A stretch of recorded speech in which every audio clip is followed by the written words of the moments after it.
Hello everyone, today we'll be deriving the wave equation, which states that y is going to be equal to a, the amplitude, and times the sine of kx minus omega t plus phi, the phase difference. Alright, let's start off with a few basic math. So this is going to be the sine graph of the equation y equals to a sine x, where again, a is going to be the amplitude, and here we see that the period of this graph is actually going to be 2 pi radians as shown here. So what happens when we have an arbitrary period t? So this period is not 2 pi, but it's actually t. Then the graph from mathematics, the graph will be y equals to a sine bx, where b is going to be a constant and t is going to be 360 over b, which is 2 pi over b. So rearranging, we get that b equals to 2 pi over t. So the equation for this graph is y equals to a sine 2 pi over t x, where, again, t is going to be the period. Alright. Now, we consider a moving wave. So imagine, say, a pulse here, and it's going to be moving. We freeze it at a moment of time, t equals to t prime. And this, of course, is not like this, right? It's going to be a sinusoidal wave because it's much easier to make the equation when it's a sinusoidal wave. So we freeze it in a moment of time, and this wave actually looks like this, right? So it's going to be a xy coordinate axis. We have the amplitude a, and we have the wavelength lambda. So this is one complete wave. So from the previous equation, we get that y of t is going to be a sine 2 pi over lambda x, right? So remember, a sine y equals to a sine bx, where b is going to be 2 pi over this thing here. So instead of 2 pi over t, where now it's replaced with lambda, so it's going to be 2 pi over lambda. So what we actually call in physics this term 2 pi over lambda, we denote it with this variable k, which is actually the wave number.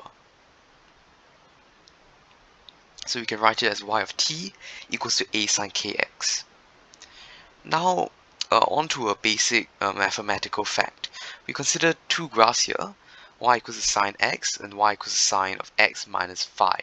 Phi can be any sort of constant that's measured in radians, of course.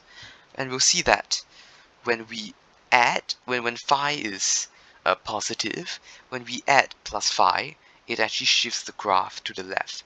When we add minus phi, as we can see here with this green, the green curve, minus phi shifts the graph to the right. Why is this so? We can consider 2 points here. We'll notice that this graph, that the y coordinate of these 2 points is the same. And this means that the x for this graph is going to be equal to green x minus phi, right? Because sine x equals to sine green x minus phi. Phi is going to be positive, which means that this green x needs to be bigger than the original x.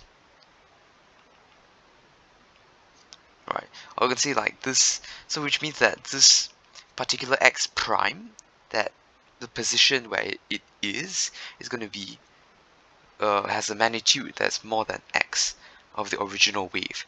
So we can see that it shifts to the right because this value needs to be bigger to, or you can imagine it to negate, right, the phase constant phi here, right? So this is called a phase constant, right? So that's I just need to know that when I minus something, it shifts the graph right. I plus something, it shifts the graph left. Now let's actually move on to the derivation.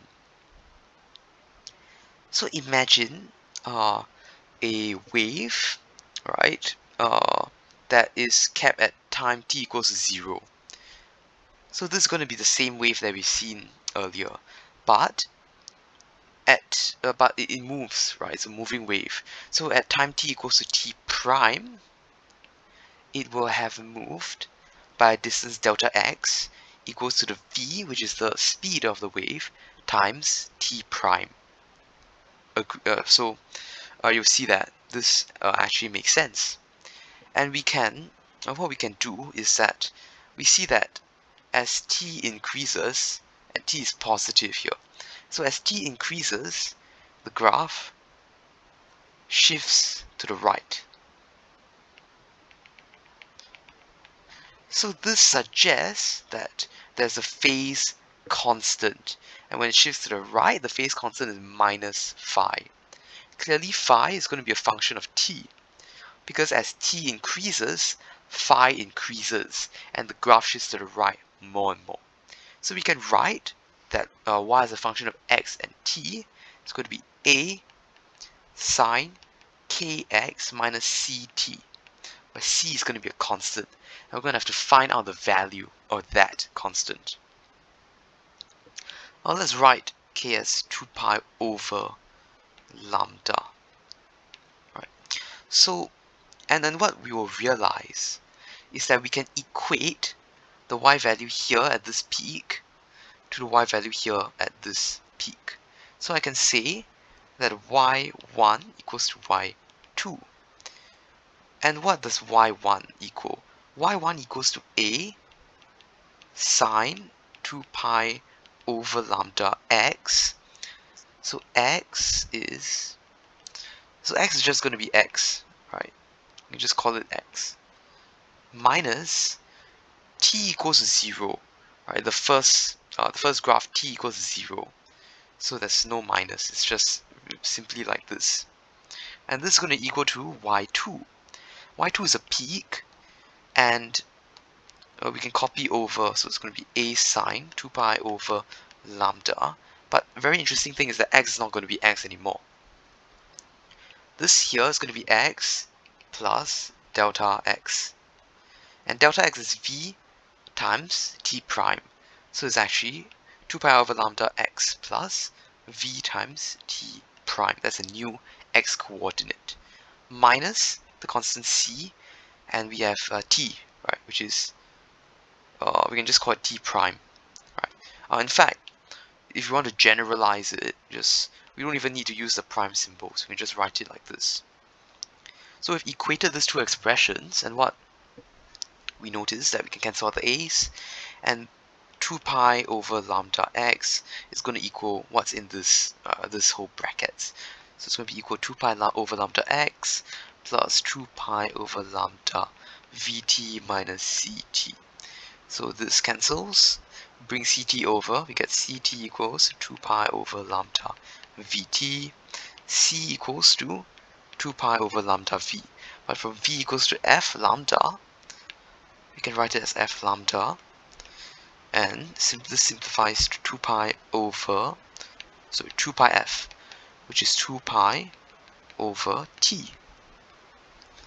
And this is given another sign in physics, which is omega. This is the angular frequency. So this means that we know c, so we can actually we have already found out the wave equation. So it's going to be y as a function of x and t.